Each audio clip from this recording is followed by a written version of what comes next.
시작하겠습니다. 자, 안녕하세요. 우리 노무사 연기 이제 첫날은 워밍업이었고 오늘 2회차부터 본격적으로 시작을 하겠습니다.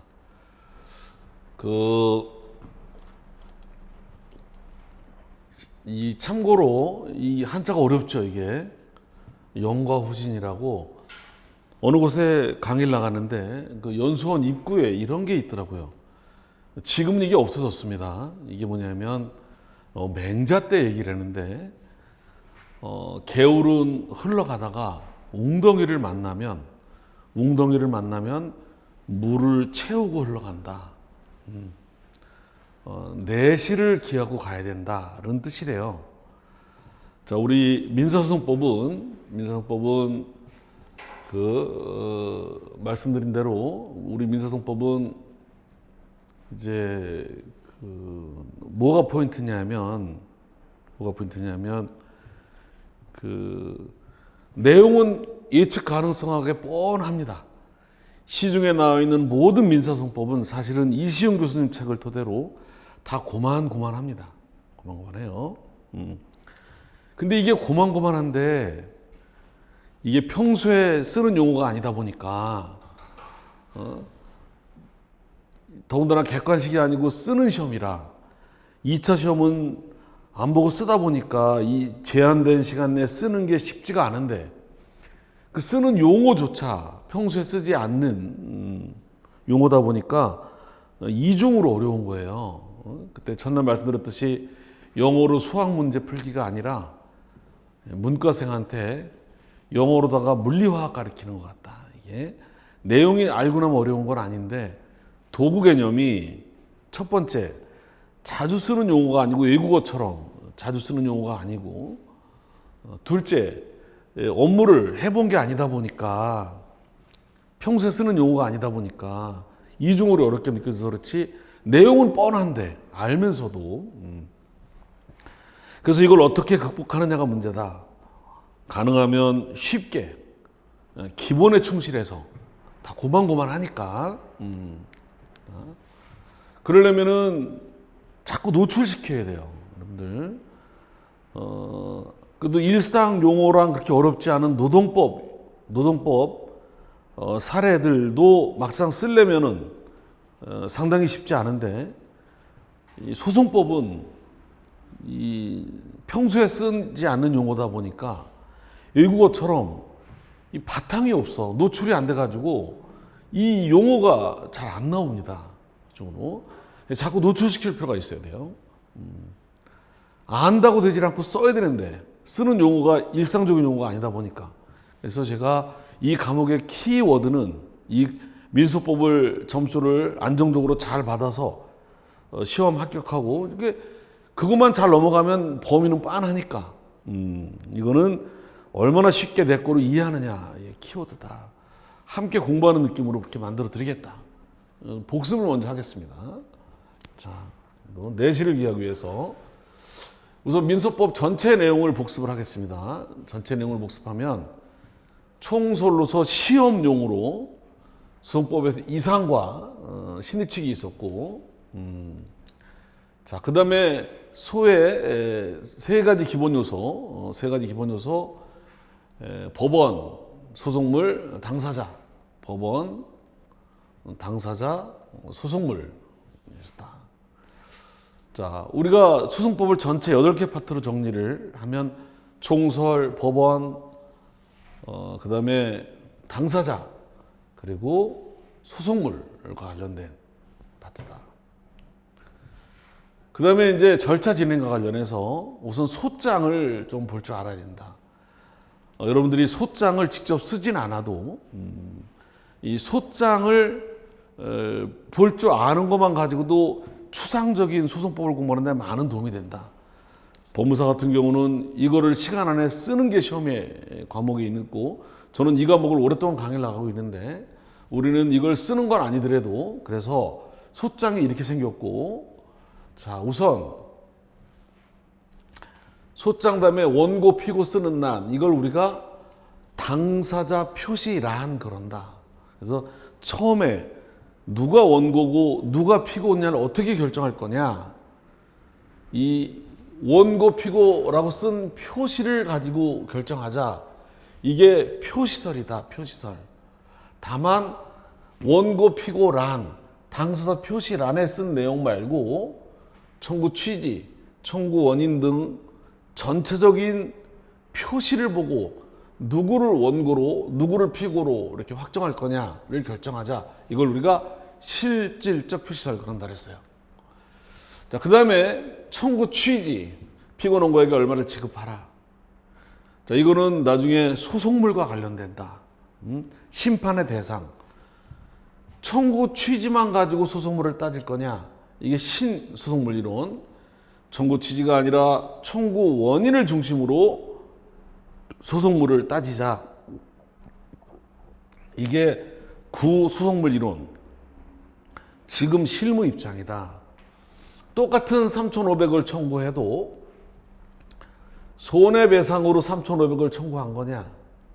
아니면 채무 불이행으로 3,500을 청구하냐에 따라 소송물이 다르다.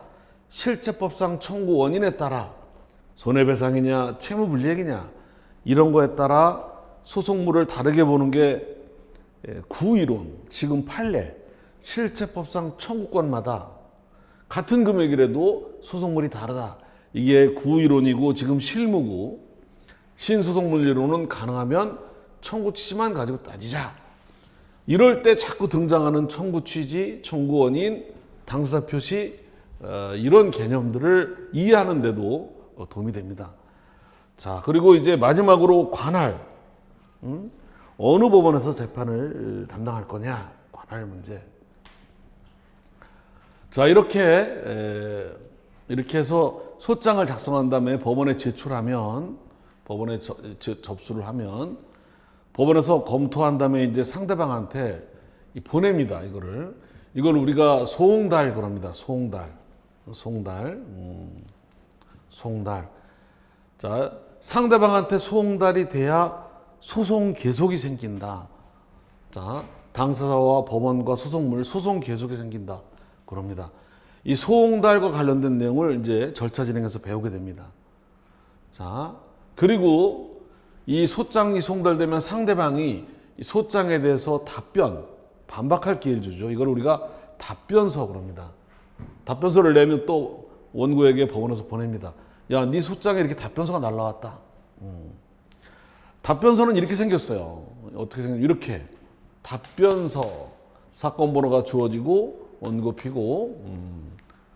소장에는 원고 이름 주소를 쓰지만 답변서는 그냥 소장에 주소가 있기 때문에 여긴 이름만 씁니다. 다음같이 답변한다. 그래서 청구 취지에 대한 답변, 청구를 기각한다. 뭐 이런 식으로 청구 원인에 대한 답변 이런 식으로 답변서가 있어요. 그 다음에는 이 답변에 대해서 재반박할 기회를 줘요. 실무상 처음에는 소장, 그 다음에 답변서, 그 다음부터 내는 거는 실무상 이제 준비서면 그럽니다. 준비서면 이렇게. 말도 안 되는 답변이다, 이렇게. 그러면 얘에게도 이 답변에 대한 반박에 대한 재반박 기회를 줘요. 처음에는 소장, 처음에는 답변서, 그 다음부터는 누가 내든 간에 준비서면이라고 합니다. 통상. 실무상 준비서면, 변론 준비서면을 냅니다, 이렇게. 그러면 소장, 답변서, 준비서면 보통 한 2번씩 기회를 줘요. 2번씩. 자, 이쯤 되면 이제 할 말은 다 한 거야. 누구 말이 맞는지만 한다는 되겠지. 이쯤 되면 준비서면도 이렇게 생겼어요. 변론 준비서면, 원고 피고 이름만 쓰고 주소는 소장에 있으니까 다음같이 변론 준비서면을 제출합니다. 이런 식으로. 자, 이쯤 되면 이제 법원에서 기일을 잡아서 변론 준비 기일이나 변론 기일 또는 조정이나 이렇게 화해로 이렇게 해결되기도 해요. 조정 이런 걸로 넘기기도 하죠. 그래서 나중에 이게 이제 소송 행위가 당사자 행위로 종료되는 경우가 있어요. 소를 취한다거나 이 과정에서, 아니면 조정이 성립된다거나, 아니면은 화해, 둘이 화해를 종료한다거나 등등. 요게 이제 소송 종료 파트로 나오고, 그렇지 않으면 이제 누구 말이 맞는지 증거 조사 절차를 거쳐서 서증, 뭐 증인, 뭐 이런 걸 해가지고 변론을 종결한 다음에 판결을 선고해서 보내는 거예요. 이렇게 요 절차, 이 판결이 나오는 거지. 그럼 판결. 자, 소장에서 관할은 맨 밑에 어느 지방법원 규중 그랬지만 판결은 맨 앞에 어느 법원의 판결인지를 먼저 명시합니다. 이 판결이 어디 법원의 판결인지. 자, 그리고서 이제 이 원고 피고, 이 판결은 원고와 피고가 받은 판결이라 판결의 효력이 원고하고 피고 사이에서만 미칩니다. 이걸 우리가 판결의 주관적 범위, 기판력의 주관적 범위 그럽니다. 나중에 아주 중요한 주제로 등장을 한다 그랬어요. 그 다음에 이제 이거 변론 종결 시점, 판결의 표준식을 해가지고 요날 변론 종결 시점을 기준으로 판결을 내린 거야. 그러니까 이걸 우리가 판결의 시적 범위, 기판력의 시적 범위 그래가지고 요 날짜 기준으로 판결 내린 거라. 이게 뭘 의미하냐면 요 날짜 현재 이렇게 판결 내린 거라. 이제 이 전에 사여가지고 이 판결 이전에 있던 내용을 가지고 이 판결의 내용을 흔들지 마라. 이 판결 나오고 변론 종결 후의 사정, 이 변론 종결 이전의 사유는 이걸 가지고 이 판결을 흔들지 마라. 이걸 기판력의 차단효. 판결이 확정되는 순간 이 전에 있던 공격 방어법 이런 건 다 차단됩니다. 이제 이 전에 거 가지고 이 전에 무슨 일이 있다는 걸 이 판결의 내용을 흔들지 마라. 물론 이 변론 종결 후의 사정을 가지고 이 재판이 잘못됐다. 이건 가능하죠. 이걸 우리가 나중에 나오는데 용어를 좀 알아야 돼요. 보통 청구 이유에서 그럽니다. 청구 이유소. 청구 이유에서. 여튼간에 이 판결은 이걸 이걸 표준시, 요날 변론 종결 표준 시점, 요때를 기준으로 한 판결이다. 표준으로. 요 전에 여러 가지 사유들은 차단된다. 요 후의 사유 가지고 판결의 내용을 이렇게 문제 삼을고 이걸 청구 이유소 그런다. 마지막으로 이제 이 판결은 주문에만 미친다. 판결 주문. 여기에만 판결 기판력이 미치고 이후에는 미치지 않는다. 원칙적으로. 이게 판결의 객관적 범위. 원칙은 주문에만 미치고 이후에는 원칙적으로 안 미치고 예외적으로 이후에 미치는 게 금년도 시험 문제인 사항계. 사항계에 관한 판단은 이유 중에 하지만 예외적으로 미치고 원칙은 주문에만 미친다.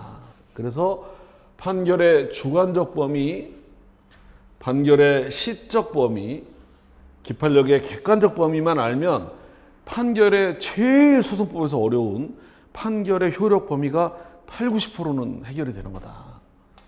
이걸 익숙하게 하는 과정이에요. 이 내용을 어쩌면 여러분 거로 만들 것이냐.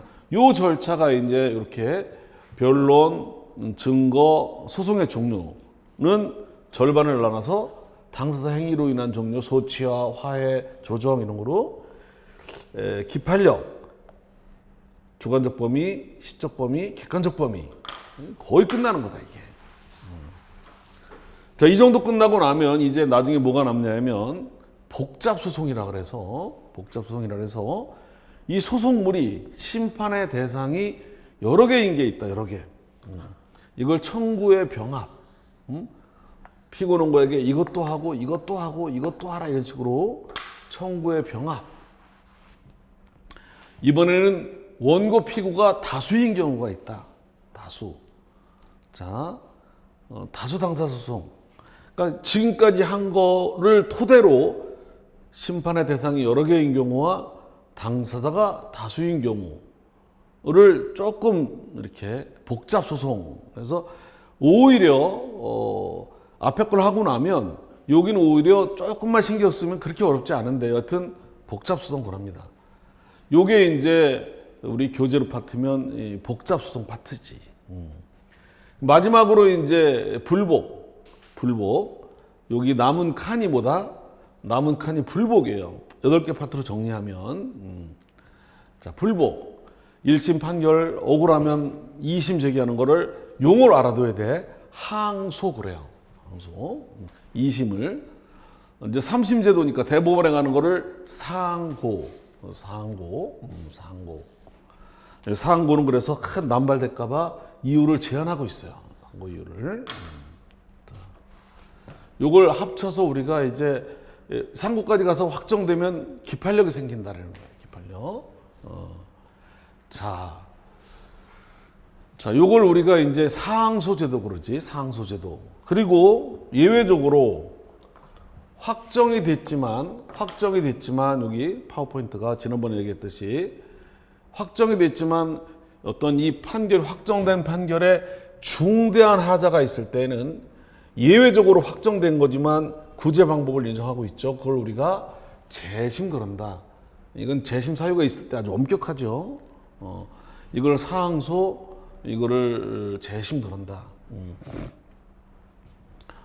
이해 편의를 위해서 시간 절차대로 이렇게 설명을 했지만 자칫하다 보면 1심, 2심, 3심, 4심처럼 생각할 수 있는데 그게 아니고 그림은 이렇게 그렸지만 실제로는 재심은 이 재판을 다시 재판하거나 이 재판에 재심 사유가 있으면 이걸 다시 재판하거나 이런 구조라서 1심 판결과 이 재심 구조는 뭐 이런 구조가 아니라 같은 신급이 돼요. 같은 1심 이런 식으로 이걸 다시 재판하고 그림은 였다 그려놨지만 실제로에서는 이렇게.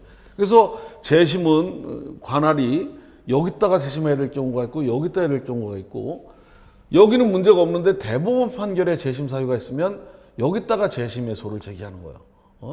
이렇게.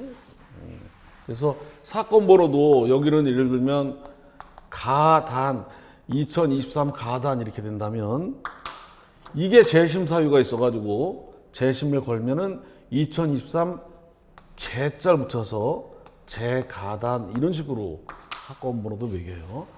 제 얘기는 뭘 얘기하느냐면 재심이 이거 끝난 다음에 이쪽에다 그랬지만 진도상 실제로는 이거와는 별도로 또 한 번 재판하는 게 아니고 이 판결 중에 중대한 하자가 있는 게 확정됐어도 1심 판결을 재심할 수도 있고 이걸 재심할 수도 있고 이걸 재심할 수도 있다. 이것만 잘 이해하면 좋겠다. 어려운 것들을 설설 익숙해지는 과정이다. 자, 이게 판결일 때 첫날 얘기했듯이 법원의 재판에는 판결도 있지만 결정과 명령도 있다. 판결로 할 때는 변론을 열게 돼 있고 이유를 적게 돼 있고 결정과 명령도 있다. 결정할 때는 신문, 변론이 아니라 신문을 하게 돼 있고 그래서 실무상 여러 가지 강제 집행, 경매 결정, 압류 추심 이런 것들은 전부 결정으로 한다고 지난번에 그림을 보여드렸었어요. 자, 판결에 대한 불복을 항소를 하면 결정과 명령에 대한 불복은 우리가 항고 그런다. 2심 제기하는 거를 항고. 항고에는 두 가지가 있다. 기간 정함이 없는 통상 항고가 있고 보통 항고. 일주일 내에 되는 즉시 항고가 있다. 일주일 안에 하라는 얘기는 신속하게 법률 관계를 확정할 필요가 있는 것을 말한다. 자, 이거를 항고심 결정에 대해서 대법원에 가는 거, 이걸 우리가 재항고 그런다. 재항고. 자, 여기에 또 특별항고라는 게 있다. 특별항고는 불복할 수 없는 결정명령.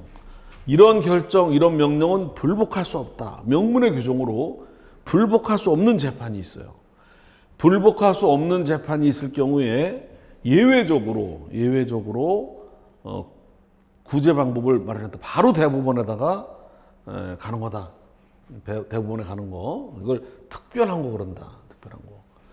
그리고 이 결정 명령도 확정이 됐어도 중대한 하자가 있을 때, 특히 기간 정음이 없는 게 아니라 즉시한 거, 이런 거, 중대한 하자가 있을 때 구제 방법이 이걸 비슷해서 주운재심. 그래서 용 기간이 정함이 없으니까 내가 즉시 항고를 할 수 있는 거, 이거는 확정됐어도 이건 확정이라는 게 없고 기간이 없다 보니까 확정된 경우, 즉시항고로 쓴 경우 확정됐어도 예외적으로 재심처럼 이걸 주운재심. 여기 또 하나 갖다 붙이는 게 조서가 뭐냐면 화해 조서, 조정 조서, 청구 인락 조서. 이제 용어가 좀 생소하죠. 판결이 아닌 화해나 조정으로 끝난 거. 이건 판결이라면 항소라는데 조정이나 이런 거는 조서로 끝난 거. 조정 조서 이런 것들은 조정이나 화해로 끝난 것들은 이런 거는 주운재심, 중대한 하자가 있으면 용어를 좀 알아둬야 된다. 용어를 자, 이렇게 익숙해 놓아야 돼. 이게 자꾸 쓰지 않는 용어 아니야. 우리가 살아가면서 소송법을 공부하기 전에는 쓰실 용어가 아니었잖아요. 그러다 보니까 용어도 생소한 데다가 이걸 익숙하지 않다 보니까 답안지에 더 안 써지는 게 맥이라고. 이런 게 어려운 거예요. 뭐 이런 게 조금씩 익숙하다 보면 소송법이 재미가 있고, 그런데 시간은 짧고 강의를 빨리 하다 보니까 막 어렵게 될 수밖에 없어요. 그나마 여러 선생님들이 조금이라도 쉽게 하려고 노력은 하지만 강의 시간이 제한되어 있고 진도 나가야 되고 이렇게 하다 보니까 책보다는 많이 쉽게 하려고 하지만 한도가 있는 거예요. 그래서 이게 싸우면 소송법의 승패는 다 책이 고만고만해요. 문제도 고만고만해요. 다 도토리 키재기처럼 내용이 빤하게 정해져 있어. 근데 어떻게 하면 그거를 쉽게 내 거로 만드느냐. 이건 익숙하지 않으니까. 이거 어떻게 표현하느냐. 이거의 싸움이에요, 결국은. 자, 보세요. 재심을 예를 들면, 재심은 1심 판결을 재심하면 여기다가 2심에 재심 사유가 있으면 이렇게. 재심 관할을 참고로, 이거는 벌써 이제 우리가 마지막에 소송법 맨 뒤 파트지만, 워밍업을 미리 예방주사를 맞는 거야. 재심의 소는, 자, 취소 대상 판결을 한 법원, 1심을 재심 취소로 가고 싶으면 1심, 2심, 2심 여기 속한다 이거죠. 취소 대상, 내가 잘못됐다. 확정된 판결이지만 취소를 구하고 싶다. 상고심 판결이면 상고법원이 여기다가 대법원에 거는 거야, 재심의 소를. 다만 이렇게 위조, 변조, 뭐 잘못됐다, 위조가 변조가 돼가지고 내가 재판에 진 거다, 이게 밝혀졌다. 그러면 이런 사실 인정을 사유로 한, 이걸 재심 사유로 할 때는 상고심은 법률심이라서 이런 걸 가지고 문제 삼지 못하다 보니까 사실심 법원 판결에 재심을 제기해야 된다. 제1심 판결에 대해서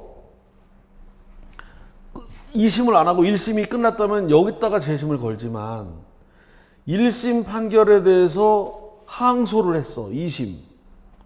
그래서 항소심 2심에서 똑같이 했는데 또 기각됐어.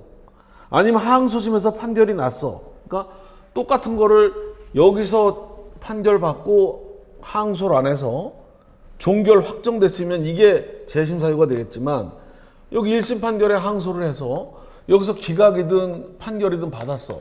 그러면 똑같은 걸 내용 2번 재판한 거잖아. 이럴 때는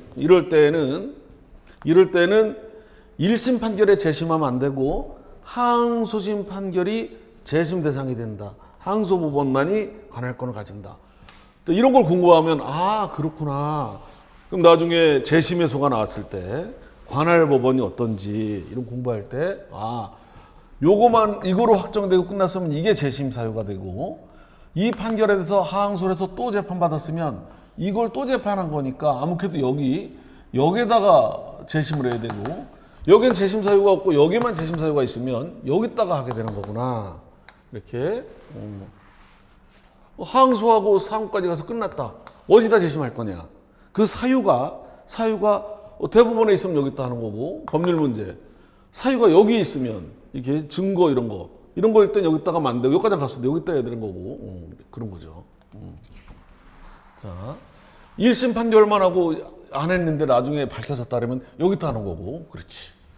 그래서 이런 걸 알아두는 것이, 이런 것들을 알아놓으면 별로 이렇게 조금 익숙한데, 이런 거 없이 그냥 1심, 재심 막 그러니까 상당히 이게 쌓이다 보면 많이 공부량이 좀 되거든요. 이게 안 해본 걸 하다 보니까 좀 어렵게 느껴지는 거예요. 사실은 곧 시간이 충분하고 이걸 하면 어렵지 않은 건데, 그래서 거기에 싸움이다. 저는 여러분하고 이 과목을 최대한 실무적으로 좀 쉽게, 뭐 한계가 있겠지만 여튼 최대한 여러분 거를 만들면서 같이 공부하는 입장으로 만들어 보겠다. 보강을 통해서라도. 그래서 마지막 파트가 이거예요. 이 안에서 나오는 거예요. 지금 이게 전체 공부, 이거를 공부하는 거예요. 시험 범위는 여기고 끝이 있어요. 총설, 법원 관할, 당사자, 소송물, 소재기, 변론, 증거, 소송 종료, 당사자 행위로 인한 종료, 기판력, 주관적 범위, 시적 범위, 객관적 범위, 기타, 재정에 나왔던 판결의 편취, 뭐, 또 이거를 이제 1, 2, 3, 4, 5, 6파트를 소송물이 여러 개인 경우랑 당사가 여러 개인 경우를, 생각 좀 복잡하다고 하지만 나눠서 보면은 썩 그렇게 어려운 건 아니에요. 오히려 기판력이 더 추상적이야. 그리고 이제 불복은 한 5문제만 보면 뭐 나올 게 없다고 하는 거 아니야? 시험 예상 문제가 5개 정도밖에 안 되는 거 아니야? 한 번도 안 나와가지고 올해 꼭 나올 거라고 노래를 불렀는데 정말 한 번에 나왔죠. 마지막에 지금 연일 때. 이거예요. 뻔해. 나올 게 뻔한데 알면서도 쓰기가 어려운, 이걸 지금부터 나갑니다. 자, 그렇게 하고요. 보겠습니다. 자, 파워포인트가 잘 안 먹네요. 지난번에 간단 워밍업으로 재판에는, 재판이 뭐다? 이걸 외우는 건 아니다. 재판이 뭐냐? 재판할 기관이, 재판을 담당하는 기관이 자기의 판단, 결과 또는 자기의 의사표시를 표시한 거다. 표시하는 법원의 소송행위인데 이론에서 효과가 발생하는 거지. 자, 그래서 표시 방법이 3가지가 있다. 판결로 하는 게 있고, 결정으로 하는 게 있고, 명령으로 하는 게 있다. 자, 판결로 하는 거 지난번에 말씀드렸듯이, 판결로 할 때는 여기에 판결. 자, 판결로 할 때는 이렇게, 여기에 이제 변론을 거치게 돼 있고, 변론. 판결 이유를 쓰게 돼 있고, 이런 제한이 있죠. 자, 판결에는 소송 판결이 있고, 소송 판결은 부적법 각하, 소를 각하할 수도 있고, 상소를 각하할 수도 있다. 어느 때? 소송으로 갖춰야 될 요건을 못 갖추면 소를 각하, 상소의 요건을 못 갖추면 상소를 각하, 본 판결을 안 하겠다는 거다. 각하 해보지도 않고, 본안 판결이라는 이 소송물 대상, 청구가 실체법상 타당한지 않은, 이유 있는지 없는지를 실제로 재판하는 거다. 중국 판결. 인용 판결이 뭐다? 이긴 거다. 원고가 이긴 거. 원고가 지면은 기각. 전부 이길 수도 있고, 일부 이길 수도 있고, 전부 패소할 수도 있고, 이렇게 용어. 소송법을 공부할 때는, 그런데 소송 절차만 공부하다 보니까 실무에서 뭐라 그랬죠? 실무에서는 누가 이기는지가 굉장히 중요한데, 원고가 이기느냐, 피고가 이기느냐가 중요한데, 소송법 공부할 때는 누가 이기는지는 민법으로 갈아지는 거다. 민법으로. 이거는 절차만 공부하다 보니까 이 부적법 각하가 제일 중요하다. 이게. 이거로 할 거냐, 여기는 본안 판결을 할 수 있느냐 없느냐만, 이것만 중요하지 누가 이길 거냐 질 거냐는 사례가 나오질 않는다. 절차만 물어보다 보니까 반만 공부하는 거다. 오히려 쉽다, 알고 나면. 아이러니다. 실무에서 누가 이기는지가 굉장히 중요한데 시험 공부할 때는 원고가 이긴다, 피고가 이긴다는 건 공부를 별로 안 하고 그냥 판사가 본안 판결을 해야 되는 거냐 아니면 부족과 각하해야 되는 거냐 이것까지만 공부한다. 이것까지만. 아이러니다. 이거였어요. 복습하는 거. 판결. 자, 판결. 주문에 여기 보면 이렇게 여기 이 사건 소를 각하한다. 이렇게 부족법 각하하는 거지. 각하. 소를 각하한다. 판결로. 또 판결로 이제 이렇게 이게 보면 소송 원고의 청구를 기각한다. 본안 판결을 한 거지. 기각한다. 변론 종결 똑같아요.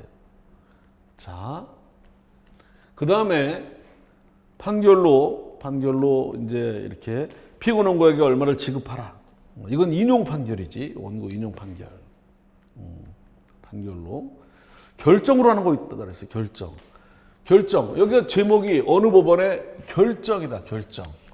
그래서 가압류 이런 거. 또 결정이야. 결정. 채권 압류 및 추진 명령. 여러분들은 아마 노무사 공부한 분들은 실무를 해본 분도 간혹 있겠지만 그렇지 않은 분들은 이런 압류 추진 명령 이런 것들을 실제 안 겪어보다 보니까 용어가 익숙하지가 않을 건데 실제로 1년에 100만 건이 넘어요. 압류 추진 건수가. 저희처럼 법무사가 주로 집행을 담당하는데 이걸 업으로 하고 있다고. 그러니까 익숙해져야 돼요, 여러분들도. 그래서 압류 추심이 뭔지 전부가 뭔지를 자세하게 몰라도 말귀는 알아들어야 돼요. 말귀는. 그래서 그때 가서 이제 제가 말씀을 드릴 거예요. 그때 필요할 때 말씀을 드릴게요. 지금부터 얘기하다 보면 변두리 얘기하다가 다 시간이 지나가. 이제 추심 명령이 어느 때 필요할 때쯤 되면 제가 추심 명령이 뭔지를 짧게 이 시험의 공부에 도움이 될 정도로만 말씀을 드리겠습니다. 경매도요 결정으로 진행을 한다니까. 결정으로. 굉장히 많아요. 명령도 있다니까. 예를 들면 이렇게 명령 주문이 소장을 각하한다. 이건 소가 아니라 소장을 각하한다. 소장이 부족할 때 인질 안 붙이거나 그랬을 때. 또 이제 뭐도 있냐면 이렇게 성명 준비 명령. 이제 이 변론 파트에 가면 성명 처분이 있어요. 이거 분명하게 해라. 그래서 이 준비서면과 증거를 제출하세요. 언제까지 요걸 우리가 재정 기간, 재판으로 정해진 기간, 재정 기간.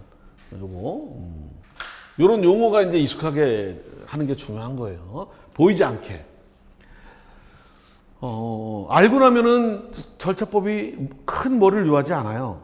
이 도구 개념만 어려운 거야. 생소하고 안 쓰는 거다 보니까. 자, 그 다음에 봅니다. 파워포인트가 잘 안 먹네요. 보정명령도 있다고. 보정명령. 얘가 소장에 기재된 주소로 폐문부재다. 폐문부재. 송달이 안 된다.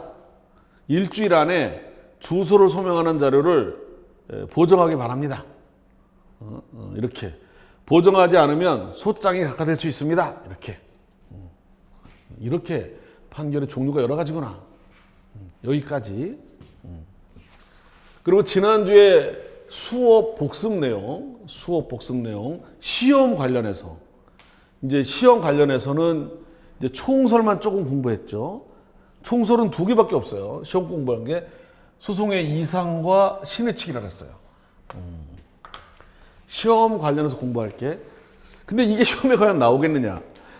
시험에 나올 가능성은 사실 많지 않죠. 그러나 시험 관련, 직접 관련은 아니더라도 어떤 제도의 취지를 이해할 때 언급이 되는 거라 이거는 A급 문제처럼 책을 외우듯이 할 필요는 없고 최소한의 개념 정리는 이상을 하자. 이상을 정리하자. 그래서 이상, 5초 작전을 활용한다 그랬어요. 그래서 이상은 민사소법 이상이 몇 가지냐? 이걸 머리 글자를 외워서 외울 필요가 없어요. 이게 시험에 이상을 논하라 이렇게 나오는 게 아니라고. 한 40년 전의 시험은 그런 식으로도 나왔어요. 민사소송법상 신속한 재판을 위한 제도를 논하시오. 이런 식으로. 그 당시엔 그 대신 책이 얇았어요. 그래서 엄청 이걸 거대 담론. 시험이 그런 식이었어. 논하시오. 이렇게. 그때 엄청 힘들었어요. 쓰기가. 주관적이고. 근데 요즘 이렇게 안 나옵니다. 이게 안 나와요, 이렇게.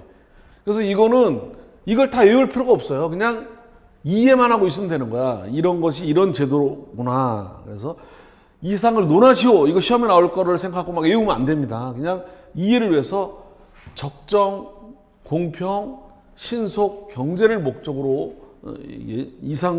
소송의 이상이라면 적정하게 이길 사람이 이기게끔 원고픽을 공평하게 또 빠르게 돈도 덜 들게 적정, 공평, 신속, 경제 소송법 제도를 공부하는 건 우리가 소송 제도를 절차, 제도를 공부하는 거니까 1조 1항에서 소송 절차가 공정하고 신속하며 경제적으로 진행되도록 노력해야 된다라고 1조 1항에서 선언을 하고 있고 그래서 통상 소송의 이상 그러면 이길 사람이 이겨야 돼. 적정.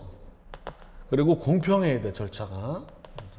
그리고 신속하게 해야 되고 돈도 덜 들게끔 이렇게 이해하는 거로 끝나야 됩니다. 안 보고서 네 가지를 쓰려고 할 필요가 없어요. 머리 글자를 외울 필요가 없어요. 보는 동안만 이해하면 돼.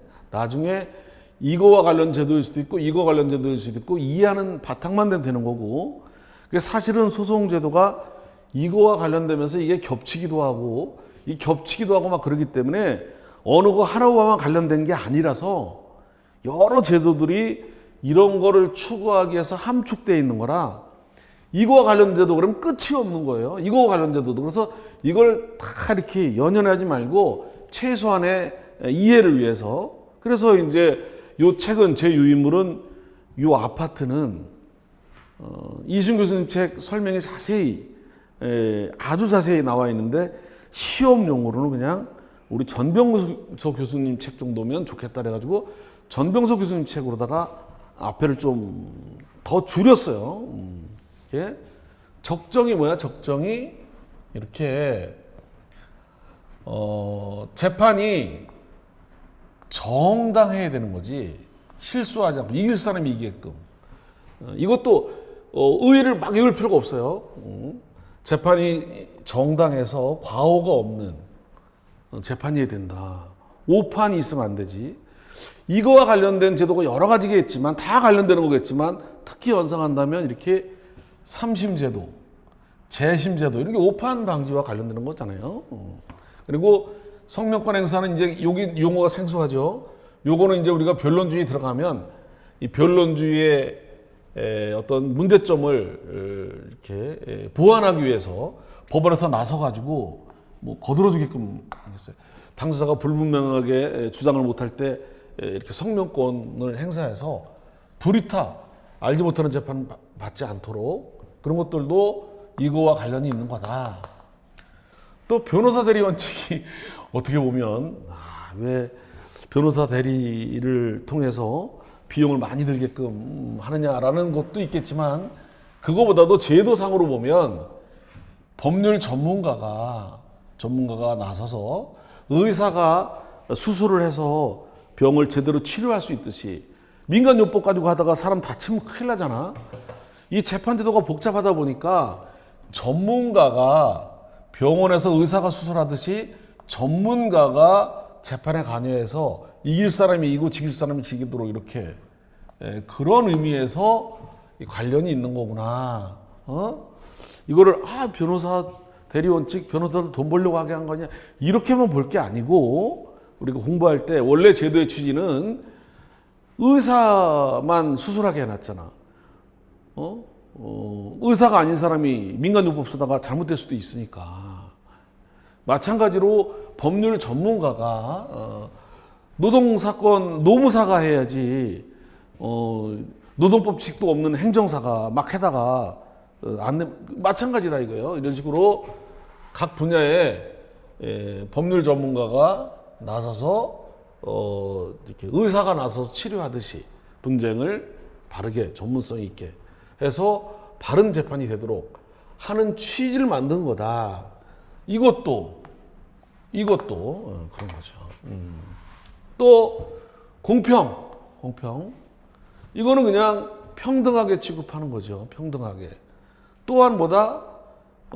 이익이 되거나 이런 사항을 주장할 수 있는 기회를 균등하게 제공해야지. 무기평등. 그래서 이거와 관련된 제도가 이제 법관의 제척 기피. 조금 이따 볼 거죠.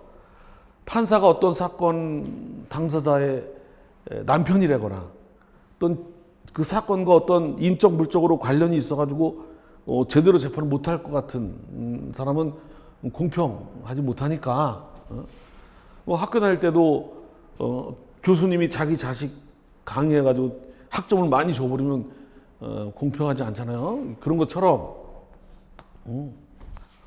또 양쪽 다 기회를 균등해야 되는데 한쪽이 사망하거나 그래가지고 한쪽이 사망하거나 그래가지고 자기 주장을 못할 때 이제 중지 양쪽이 다 기회를 줘야 되니까 이런 것들이 있구나. 이거와 관련 제도가 무지하게 많을 수도 있는 거죠. 근데 그걸 다 공부할 그 필요 없어요. 이걸 시험에 나올 것도 아니고 그런 거구나라는 거를 워밍업 삼아서 신속 말 그대로 가능하면 소송을 신속하게 진행하는 거지. 이걸 위한 제도로서 이제 나와요. 제일 실기한 공격 방어 방법 각하. 너무 늦게 내는 거. 적시 제출주의 이런 것들이 나온다. 이게 용어가 생소하잖아 이걸. 이거 하나하나가 여러분들은 외워야 되잖아 지금.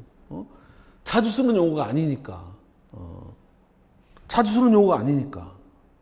그러니까 이제 이 과목이 이런 데서 어려움을 좀 느끼는 것 뿐이에요. 익숙하고 나면, 이 도구 개념이 익숙하고 나면 어려운 게 없어요, 의외로. 저는 여러분하고 이렇게 해서 노출을 시켜서 가능하면 여러분들이 이 과목을 손쉽게 여러분 거를 할 수 있도록 노력해 보겠다.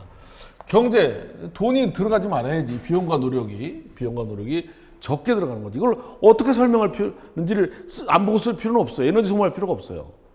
그래서 여러 개를 따로따로 하지 말고 묶어서 한 번에 해결할 수 있도록. 이렇게.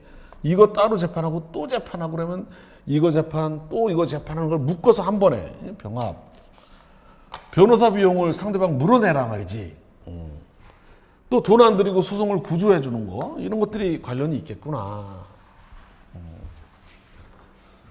여기 끝이고요. 그러나 이심 교수님 책 얘기대로 이게 현실은 이상대로 가지를 못하지.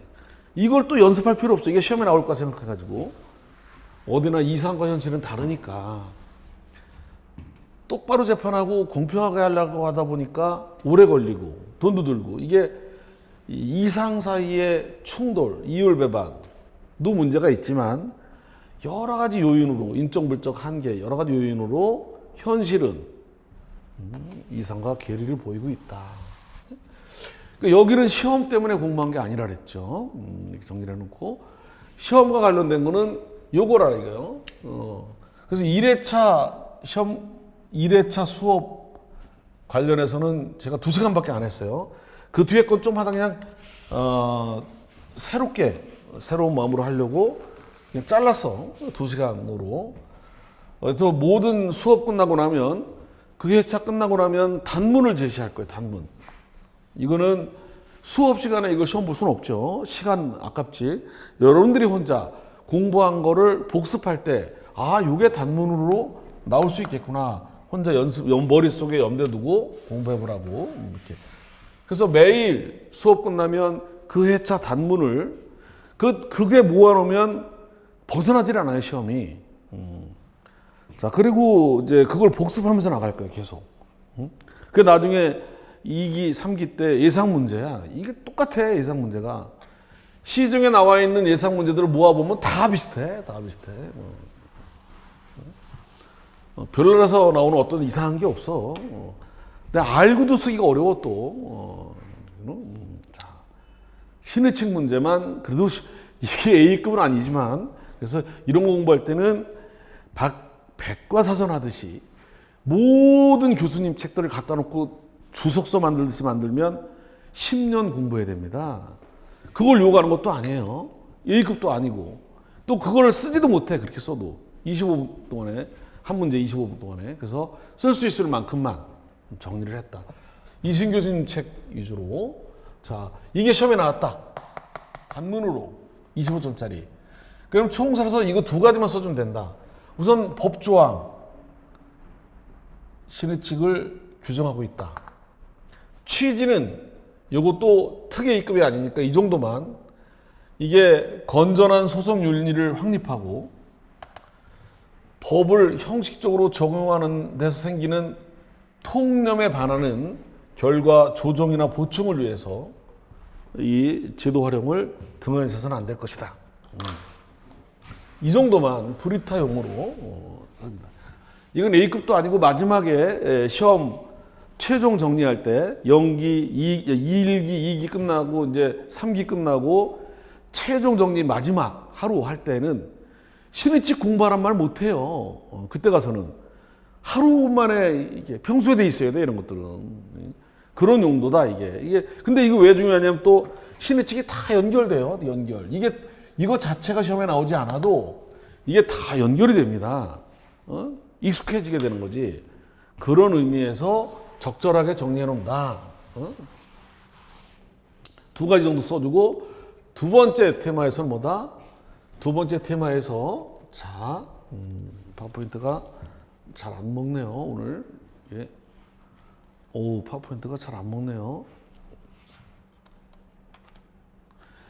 자, 이 범위, 신의칙에 적용을 받은 자의 범위는 1조 2항에서 당사자와 관계인은 이렇게 돼 있단 말이죠. 이렇게 앞에 다시 한번 보면 1조 2항에서 당사자와 관계인은 신의에 따라 성실하게 소송을 수행해야 된다라고 규정하고 있다. 대원칙으로. 건전한 소송 윤리를 확립하고 법의 형식적 적용 때문에 생기는 통념에 반하는 결과의 조정 보충을 위해서는 이걸 등한시는 안 될 것이다. 그래서 적용받는 사람이 당사자와 관계인이다. 요것만 설명해 주면 끝나는 거다. 이렇게. 요것만 설명해 주면 그러니까 여기 당사자인 원고 피고뿐만 아니라 관계인. 그래서 뒤에 나옵니다. 원고 피고의 소송에 들어온 사람을 참가인. 나중에 나옵니다. 그래서 저 뒤에 나오는 거를 앞에서부터 다 알기는 어려워요. 아, 그렇구나. 나중에 이제 그래서 이거는 뒤로 갈수록 앞에 나왔던 게 뒤에 나오는 건 익숙한데 저 뒤에 나온 걸 미리 하다 보니까 용어가 처음에 좀 생소해요. 그런데 거꾸로 끝까지 나가서 다시 한번 앞에서 올 때는 확 줄습니다. 공부할 때마다 양이 줄어들어. 익숙하기 때문에. 자, 원고 피고 소송 절차에 들어온 사람 참가인이 있고 또 대리인이 있어요. 대리인에는 법정 대리인이 있고 소송 대리인이 있다고. 그러니까 법정 소송 대리인. 그러니까 여기에 참가하는 사람, 이들을 대리하는 자, 또 이제 제3자로서 증인, 감정인, 나아가 뭐 이런 걸 받은 사에게까지도 미친다고 할 것이다. 간단하다. 설명만 해주면 돼. 중요한 건 네 가지 원칙, 파생, 이 발현 형태 네 가지. 이 발현 형태는 교수님들 교재가 설명은 제목만 갖다 놓은 사람들도 있고 자세한 설명을 한 분도 있지만 이거는 네 가지 발현 형태는 다 인정하고 있어요. 알고 있어야 된다. 그래서 시작과 관련해서 소송 상태 부당 형성. 그래서 한쪽이 자기에게 유리한 또는 상대방에게 불리한 상태를 만들어 놓고 이를 악용하는 행위는 신의칙에 위반돼서 허용될 수 없다. 그래가지고 이거 자체가 사례형으로 나올 수 있다 그랬죠. 갑이을에 대한 관할 법원은 원래 전주라서 전주에다가 소송을 제기해야 되는데 병을 같이 섞어가지고 병을 같이 공동피고로 섞어서 중앙법원에 제기를 했다. 이거는 뭐다? 병을 피고로 집어넣은 거는 실제로는 병을 상대로 재판할 청구할 의사가 없으면서 단지 병의 주소지를 관할하는 중앙법원에다 관할권을 만들게 할 목적으로 그렇게 한 거라면 이건 관련 재판적 관할 선택권의 남용이다. 이렇게 신의 측 위배다. 그래서 요것도 뒤를 오늘 볼 건데 말씀드렸죠. 이렇게 자, 갑이 을에게 이게 전주에다 걸어야 되는데 을에다가 근데 이제 병을 놓았다고 이게 서울에다 놓았다고 서울 원래 을 상대로 전주에다 걸어야 되는데 얘가 병을 피고로 놓은 이유는 얘한테는 재판할 생각이 없는데 단지 둘 중 한쪽에 관할이 있으면 같이 할 수 있는 이거를 우리가 관련 재판적 그러거든요. 이게 이 관련 재판적 이걸 관련 재판적 오늘 공부하게 됩니다. 관련 재판적 25조.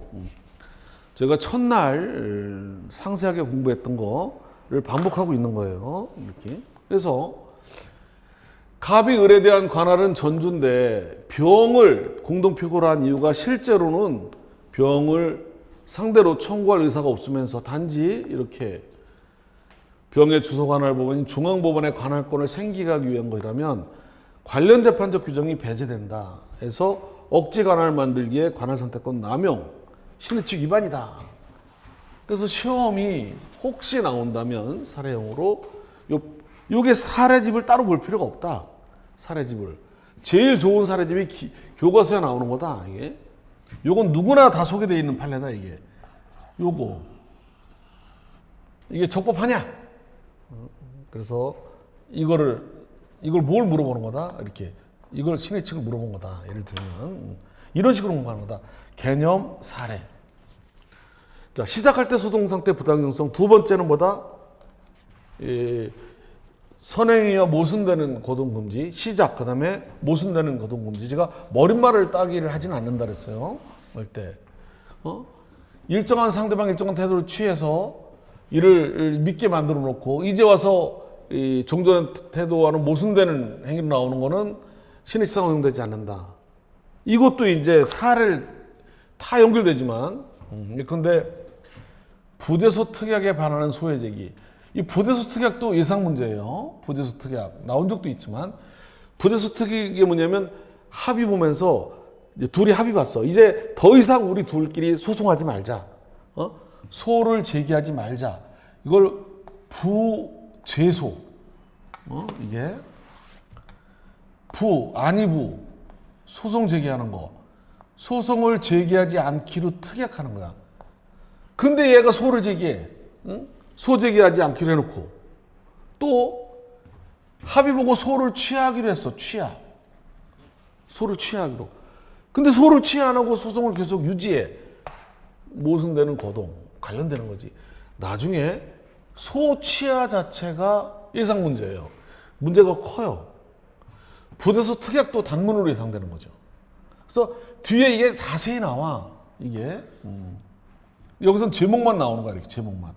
이렇게 이게 모순되는 선행위가 모순되는 거동 금지. 세 번째 시작할 때 소송 상태의 부당 형성. 두 번째 선행위가 모순되는 거동 금지. 세 번째 이제 끝날 때 소권의 시류. 지난번에 봤듯이 소송상의 권능을 오랜 동안 장기간 행사하지 않은 채 방치해가지고 이제 행사하지 않을 거라는 기대가 생겼고 여기에 기해서 행동할 때는 신의칙상 이 소송 권능은 실효된 거로 봐야 된다. 장기간 불행사에다가 행사하지 않는 기대를 요건으로 한다. 그래서 요게 시험 문제 나오면 뭐다? 특히 노무사 시험이니까 노사 간의 고용관계 분쟁에서는 신속한 분쟁 해결의 요청 때문에 적극적으로 활용할 필요성이 있다고 한다. 그래서 가로 안에가 시험에 관련한 애가 이렇게 근로자가 해고당했어요. 해고당하고 회사가 공탁한 퇴직금을 아무 조건 없이 탔어. 그 뒤로 동종업체 다른 업체 취임해서 3년까지 지나다가 이제 와서 해고 무효원 확인하는 거는 실효 원칙에 반해서 허용이 안 된다. 얘 소송 권능은 실효되었다. 실효. 자, 요걸 하나 더 나가서 이런 실효의 원칙이 소송법상의 권리에도 적용된다고 하면서 특히 기간에 정함이 없는 항소권, 특히 기간에 정함이 없는 불복 신청이 근데 통상항고, 기간에 정함이 없는 거, 즉시항고는 일주일 적용될 여지가 있다. 통상항고나 형성소권에.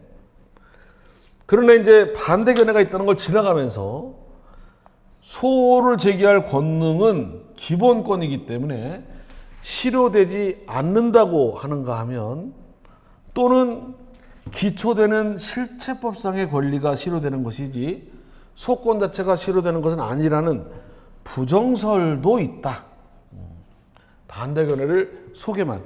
특혜 입금이 아니기 때문에 이걸 막 나오면 막이 아니라 혹시 모르니까 이렇게 정도 해놓고, 최근에 토지 양도 약정을 약속대로 이행한 후에 15년이 지난 다음에 약정 무효 주장하는 거는 실효 이론을 적용한 판례가 있다. 자, 시작할 때 부당 형성, 두 번째 이 선행하는 행위가 무승되는 거동 금지, 그다음에 끝날 때 실효, 그리고 전체적으로 이제 마지막으로 또 안 넘어가네요. 마지막으로 소권의 남용이죠. 그 전에 기출문제 나갔던 거, 노무사 시험에 갑이 을에서로부터 해고 처분을 받고 임금 퇴직금을 아무 조건 없이 모두 수령했다. 갑이 소를 제기하는데 특별한 장애가 없음에도 3년이 지난 다음에 해고 무효 처분이 부당하다고 주장하면서 해고일로부터 이 정년시까지 임금을 지급하라고 소를 제기한 경우에 소권이 실효되었느냐? 실효됐다. 지금 신의칙을 적용해서. 그래서 이런 거다 이게. 사례의 탈을 쓴 단문 시험이다. 그래서 이거는 실효의 원칙과 관련된 문제다. 그래서 관련된 이 신의칙을 살펴보고 이거에 근거해서 답을 제시해 보겠다. 그러니까 문제를 제기한 다음에 이제 쓸 게 없을 때는 지금 소송상 신의칙을 쫙 쓰고 그다음에 결론 파트에서 이걸 비춰볼 때 이거는 실효되었다. 이렇게 정리를 하는 거예요.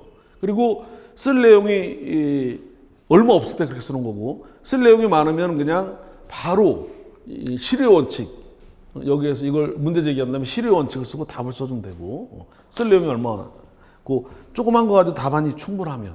근데 너무 쓸 게 없으면 관련된 신의칙을 써주고 이렇게 쓰는 거고, 그런 거죠. 시험이라는 게 다 그런 거예요. 그리고 전체적으로 보다 남용, 시작할 때 부당형성, 그 다음에 모순금지, 그 다음에 실효, 마지막으로 전체적으로 남용. 소송 외적 목적 추구, 남용.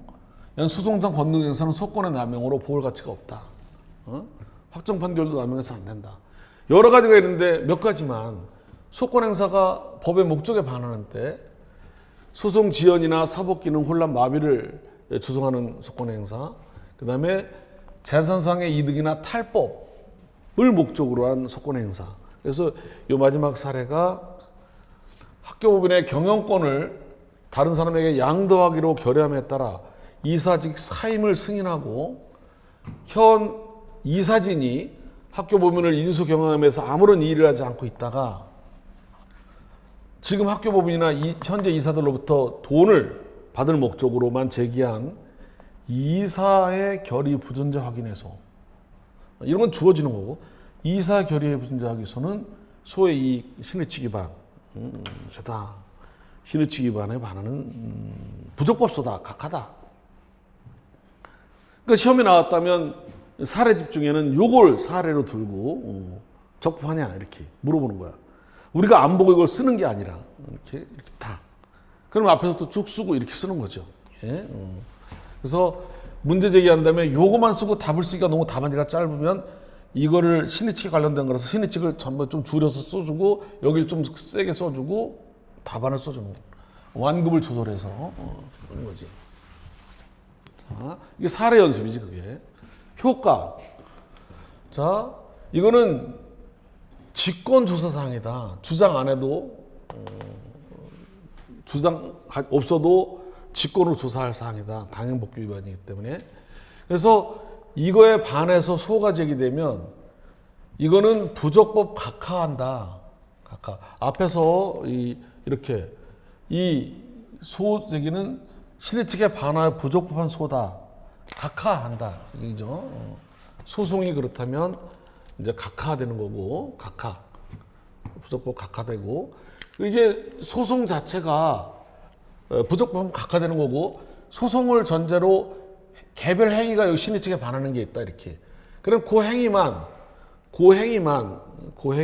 이제, 이게 요거만 무효가 되는 거지, 요거만. 소행위, 기본적으로. 소제기 행위가 겹칠 수도 있고요. 요 행위가 이렇게 소제기 행위면 부적합하고, 요 소제기할 땐 신의 측 위반이 없는데, 개별적으로 증거 제출이나 뭐 이거 하는 요 개별 행위가 반할 수도 있다 이거죠. 자, 이 신의 측 위반을 간과하고 판결한 경우에 확정되기 전에는 상소로 취소를 그 원 판결을 잘못했으니까 취소를 하고 판결이 확정된 후에는 당연 무효 판결이라고 할 수는 없다. 여기까지. 그럴 수는 없다. 판결이 집행된 뒤에는 손해배상 문제가 생길 수도 있다. 공소양속에 반하는 정도까지 가면 불법행위가 될 수도 있다. 지나가면서 언급만 해주는 거죠. 이렇게 여기를 A급으로 생각해서 막 불안불안하면서 틀리면 어떡하나 이렇게 할 필요는 없어요. 기본적으로 자 여기까지 요거는 지난번에 없던 거 이거 화면을 삭제하겠습니다. 여기까지만 하겠습니다. 이순 교수님 책은 여기까지 있는데 그건 빼고서 삭제를 하겠습니다. 그리고 오늘 문제를 보겠습니다. 오늘 수업 문제. 오늘 수업 문제 자, 이 법원의 제척과 관련된 건데 법원 앞부분에서 이제 오늘부터 여기를 나가는데 이제 여기 법원 그래서 제척 기피 그중에서도 이제 우선 오늘 이 제척을 나가려고 합니다. 제척. 자, 요 제척. 자, 제척을 오늘 나가보겠습니다. 이건 포인트가 시간이 1시간이 돼서 좀 망설이고 있어요. 그러니까 좀 쉬었다가 우리가 오늘 요과장 복습한 거로 하고 오늘 수업 원래는 예정은 요 제척을 좀 설명드리고 쉬려고 했는데 시간이 1시간이 돼서 좀 쉬었다가 한 10분 쉬었다가 시작을 하겠습니다. 자, 수고들 했습니다. 네.